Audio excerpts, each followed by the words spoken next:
Hello, I'm Suzy Vance, creating from the heart the artistry of living, and I'm here today with Susan Reyman, finally.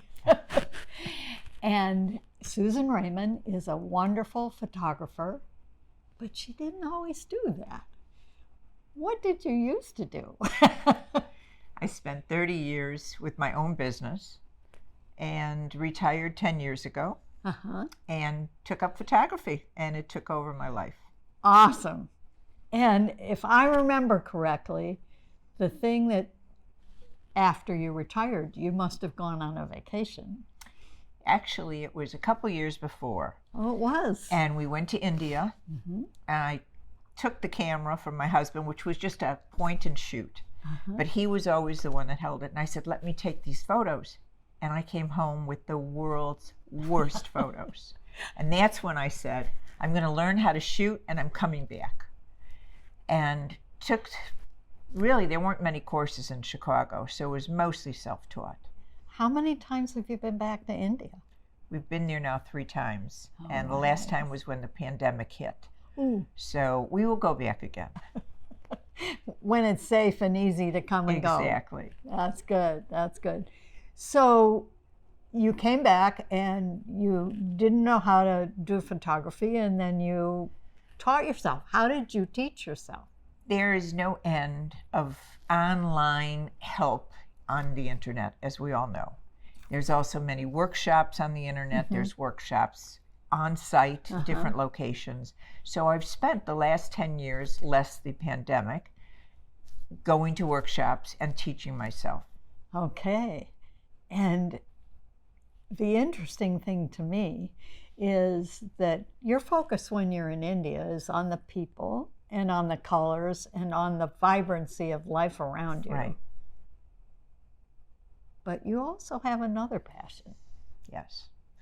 When I'm not traveling, I have to do something. And so I've fallen into taking photos of flowers in my studio that I've set up in my condo. So I don't generally take photos of flowers outside. So these photos are pretty spectacular. Thank you. I don't think they're a point and shoot. No. Yes. How did we do this? I use a technique called focus stacking. That means to take one flower may take 100 shots. And you are constantly changing the focal point every time you shoot that flower, so that when you're done, every petal will be in perfect focus, every detail of that flower. Now, what happens? Do you layer these? What? When you're done, you go post-process into Photoshop. And you put the layers together, and hopefully the flower didn't breathe too much, because that's what they do. They breathe. And as they're breathing, you can't, it's imperceptible to the naked eye.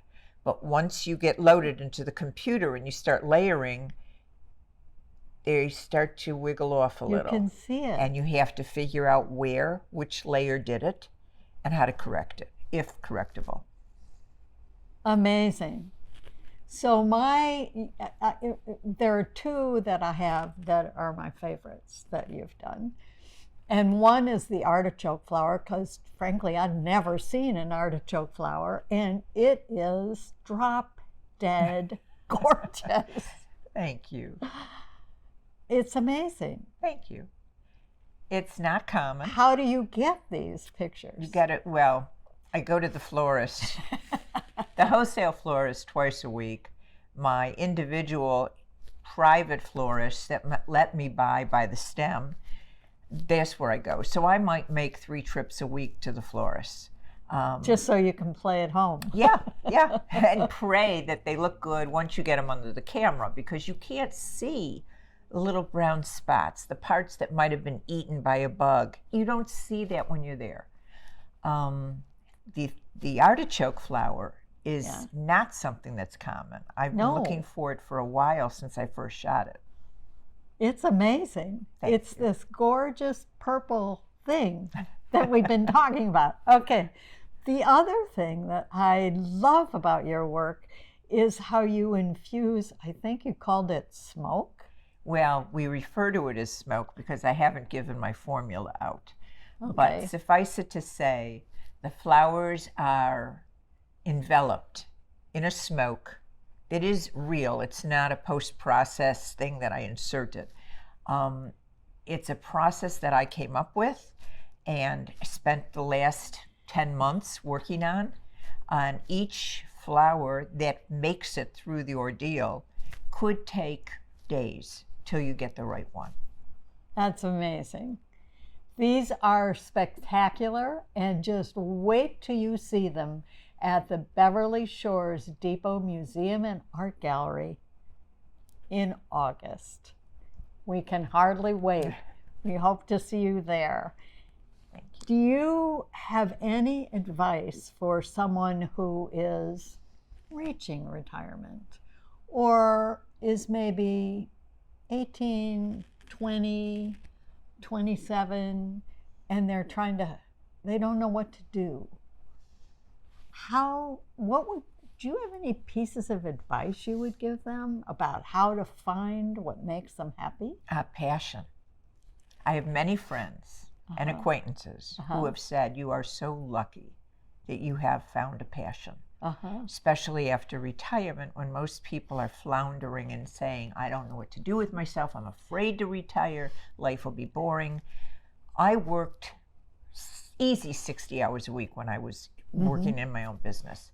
I spend more than that shooting now and post-processing, but I loved what I did then. It's an absolute passion now. I can't stop. I get depressed if I can't get good flowers. So I would say find your passion. Search for it. Well, actually, you didn't. You just went on a lark to India and it showed up. Yes, I was lucky. I was very lucky. Yes. Well, I suspect even more than that has shown up in your life when you least expected it. Yeah, you're right. So you just give in, right? That's right. Give Follow in to it. life. That's right.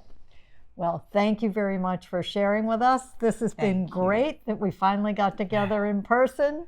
I love it. See you all in August at the Beverly Shores Museum and Art Gallery. Thank you. Bye-bye.